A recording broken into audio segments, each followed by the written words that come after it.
वेळ पाळणाऱ्या दादांची वेळ चुकली. कामाचा माणूस गेल्यानं महाराष्ट्र शोकसागरात. राज्य सरकारनं जाहीर केला 3 दिवसांचा दुखवटा.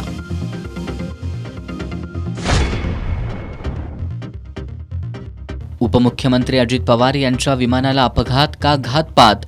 तर्कवितर्कांना ऊत. खासदार शरद पवार यांनी हा निव्वळ अपघात असल्याचे केले स्पष्ट.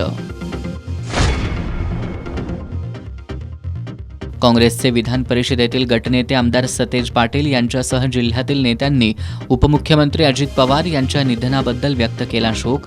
एका कर्तृत्ववान नेत्याला महाराष्ट्र मुकल्याची भावना.